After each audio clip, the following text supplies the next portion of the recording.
these screens are cool, but they actually really suck. And I don't know, unless you really desperately need one, I don't think you should get one.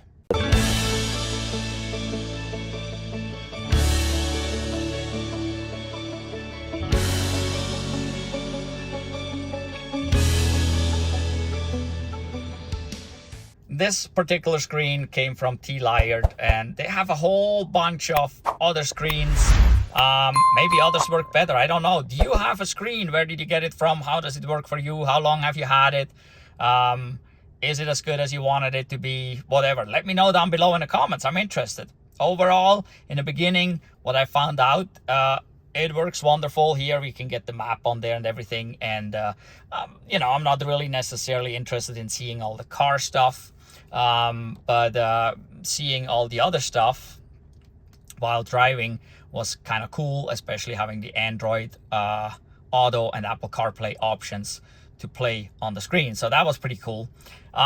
One of the disadvantages with those screens is they got to be controlled somehow. Well, it is a touch screen, so you can touch it, but how are you going to do that? Reach through the steering wheel, reach over the steering wheel? It's a bit difficult. So you can usually control them, especially this screen anyway, you can control them with the scroll wheels. But the scroll wheels are also used for other functions, and I don't even remember if it's just this scroll wheel or both. But this scroll wheel right here also controls the autopilot function.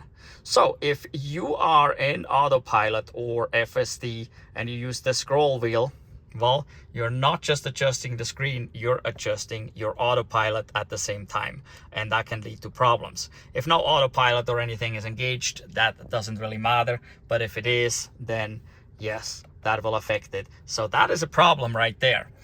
Wasn't a huge deal. I didn't use autopilot functions or FSD too much while doing Uber and Lyft, so that didn't apply too much. But another problem, and you can see it right now, right here, this is the slot for your dash vent, and over here, but here you can't see it. Well, guess what? No airflow from the dash vent to the driver in this case. It just can't blow from here through the wheel or over the wheel, whatever, to you. It is blocked. Right behind it there, you can see the whole slot. But this is blocked, so you do not get airflow. Which means in the wintertime, even if you have your hands up here, well, this particular Model 3 2018 doesn't have steering wheel heat. Your hands are gonna get cold. On a newer one with steering wheel heat, that wouldn't be so much of an issue, obviously. But here, hands got cold. Summertime, whew, it's worse because you gonna be cooking. No direct airflow towards your body, towards your face at all. It's blocked completely. So you're going to be cooking, especially in a hot climate. And I'm in Montana. It's not even that hot here, right?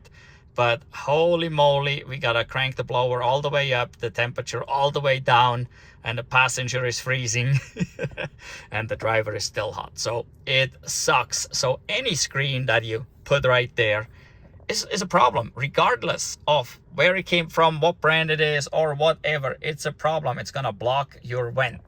The only option would be if you could put it up here, but that may be another problem, especially. So this is about how I look at the screen right now. If we will put it up there, it will be partially covered by the steering wheel, at least in my case. So, and that's not really very designed to go anyway, not at all. So not a great option. Now, those are basically issues. Like scroll wheel controls will affect your autopilot. That will block your vent. Pretty much issues with all the screens, I guess, especially the vent. But now, this particular screen, you can see it shows over 1200 miles range at 97%. And it shows 4:17 a.m. But if we go over here, well, come on there. We're not at 97%, we're at 76%. And it's 4:18 p.m. So it's way off. So it's just off. And with Tesla updating the software on a vehicle, that can obviously change things. And then this is set to when it was released at the time, so it will read correctly, but then Tesla may change something. I assume that's what happened here. And then the screen is basically out of date, no longer speaks the same language, so no longer understands what the car says. So now we need to update the screen. I don't know if every screen can be updated, or, well, this one supposedly can be updated. It's got a SIM card slot on the side, and I tried that, and there's another video you can go watch, and you'll see the result. So anyway, obviously, you can see still it shows wrong, so the update obviously didn't work. But when I updated it, or when I was about to update it, I noticed something. I noticed that the top here was warped and the screen was sticking out, and I just touched the screen and this happened. So this screen, because it sits right here where the windshield is, right on the dash where it gets super hot, the adhesive around the edges of the screen here failed. It got way too hot, so the adhesive came loose. That's why the screen fell out, and even this plastic up here wasn't made to handle this heat. And I'm pretty sure most other screens will have similar problems. This one, it's not really broken. I mean, I can't see anything that is broken. I don't see anything that's burned up in here. This probably could be put back in with some adhesive put on the edge and stuck back in there. But yeah, this is kind of warped. I still could put it in there, there's no problem, it still fits. But yeah, I don't know. I haven't even noticed that it was warped. So yeah, that is not really such a big deal, but it should not be happening. But the problem is I can't update it, and so it doesn't even function properly. So because mainly I can't update it, and my daughter has been driving our Model 3 a lot lately. She's in the process of basically taking this car over, and yeah, we don't want to give her an old beater to drive like so many people do. No, I'd like her to drive the safest car, so that's why she gets the Model 3. Teslas are extremely safe when they get in a crash, but also a crash prevention is extremely great with Teslas. They always get highest ratings during tests, so I want my daughter to be safe. So she's getting this Model 3, and she's in process of taking this over, and she has been complaining about not getting the vent here to go, and she experienced the problem of putting the temperature all the way down, vent all the way up, and passenger basically freezing. So yeah, and now that we can't update it, and I haven't been doing any rideshare with this in almost a year or so anyway, we don't really need that screen, so we're ripping it out. Well, not really ripping it out, because I don't think it rips out real easy. The screen just fell out, which is interesting. I mean, I wouldn't have thought that it would. I mean, but the housing itself is still attached solid. So there's a piece of tape under here. It's, I don't know if it is a 3M brand tape, but that's what I commonly use in the automotive industry to, like, when you have trim on the sides, or you can, 3M tape can adhere to almost anything anywhere on a car. It's freaking amazing. Like if you have a GoPro or something with sticky pads to stick on brackets, they're usually 3M. This stuff just sticks really good. And well, I think this may be what's under there. This was not here, obviously, because this just came out. So I don't know. I'm gonna try if I can get this thing out of here, and we'll bring this back to original factory style. Let me see if I can. Oh, you can maybe see that whole trim here, everything. This piece here, the wooden piece, it comes up. Maybe. It is relatively warm today, so some people might say use a heat gun. Yeah, I could probably generate a little more heat, but I can't really get under there anyway. Ah, there we go. Did I crack it? I don't know. Not that it really matters. Let's see here. So another option is, yeah, you can try with a heat gun, warming it up a little more, then the adhesive may release a little bit more. You could also use try to use dental floss and slide it under here and kind of saw your way through it. Oh, okay, we got something off. Okay, let's see here. No tape on here. Okay, the tape is on here. Okay, that's a good start. Now we can fiddle with it here. That's easier. Now that the other side is off, look at that. All right, I don't think this was 3M tape, but it's not as black and dark as the 3M, and the 3M usually holds on way better. Oh, we can barely see there a little bit. It's a little bit, it's discolored around it, but because this was covered, it's a little different color, but eventually that will be the same here because this will blend in over time. But that's basically as simple as that, as removing the screen. Well, obviously we got the wire, which is, oops, okay, now it falls down. Let's see here. You can already see here is the other wire. So this is where the screen connects, and then it goes, the other wire goes in there and runs along the bottom here. Oops, towards the back right there, where it comes out down below. And oh, look at that nice screen back here, huh? Looking at it upside down. This is a Hansshow rear screen for Model 3 and Model Y.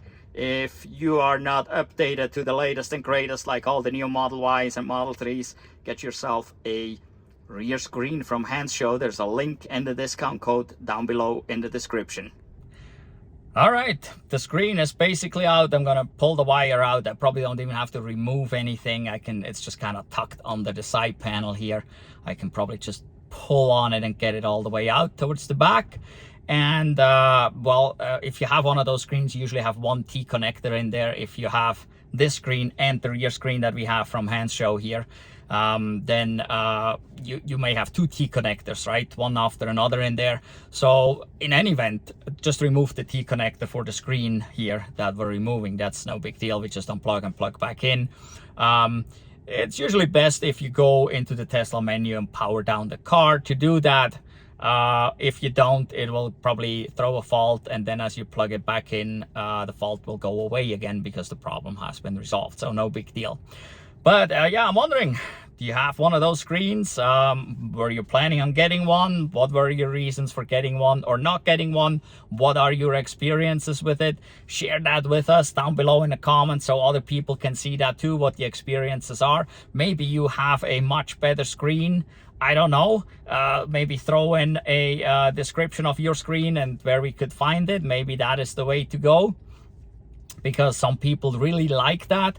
So for me, I don't really need it. My daughter don't, my wife doesn't. My wife drives the Rivian that we have frequently, which has a dash screen right in front of her. But whenever she drives a Tesla, she never complains about the screen being in the middle at all. She just got used to it. And that's all there is to it. You just get used to what you have, basically. But if you really want one, you could get some. They're available, they're out there, but they may have issues just like this one. And like I said, it'll block your airflow, which really, really sucks. So for us, that is a good thing. My daughter will be really happy that this screen is gone. But my daughter was also really happy that we have this Hansshow screen back here. Hansshow right here. That's where we got this rear screen from, because whenever we drive this car and she sits in the back, now she has a screen. She can watch videos on there. She can watch anything on there, but she can also control climate control. She can control the passenger seat. There's a lot of stuff you can actually do there. She can hook her phone to it or her little ear thingies, right? So all kinds of stuff. So pretty cool screen. Go check it out. Hansshow. There's a link down below in the description. There are also other companies that we have linked down below. Other things, like we have running boards for the Cybertruck from EVBASE. We have running boards for the Rivian from EVBASE. We have a light bar for the Cybertruck. Yes, to this day, I don't know that people ever got the light bars they were supposed to get from Tesla, and it sucks without a light bar. Well, I don't know if it sucks, it's just normal, but with the light bar, it is so cool. So you can get yourself a light bar also from Hansshow, link down below in the description, right? So there's a lot of cool accessories we got linked down below, so use that link. There's discount codes, use the discount codes, and then you get the best prices on these items. Well, all right, our screen's gone, so that's basically the end of the video. Make sure to give us a thumbs up for this video. Make sure to give us a thumbs up for all the videos of ours that you watch, please. And make sure you are subscribed and hit the notification bell so you don't miss out on any of our future videos. Also, if you have any EV questions, put them down below. Anything, we'll try to answer them. Also, that we have a bunch of videos. Some of them are 2-3 years old, but they're still valid. They're still good. Nothing really has changed that drastically with most of those videos. So go check those videos out if you are wondering about winter driving. That's one of the big questions. What if you're wondering about these batteries and how long they last? Well, we got a 2013 Model S with 230,000 miles. Well, go check out the videos. Yeah, just click our channel icon and go check out all those videos. We also have some DIY videos, you know, how to replace your cabin air filter in the Model 3, how to replace wiper blades, how to replace a battery pack on a Model S. We also opened up a battery pack and took it apart on a Model S. We replaced the drive unit on a Model S. There's a whole bunch of stuff, so lots of information there, so go check it out. In any event, thank you for watching. Goodbye.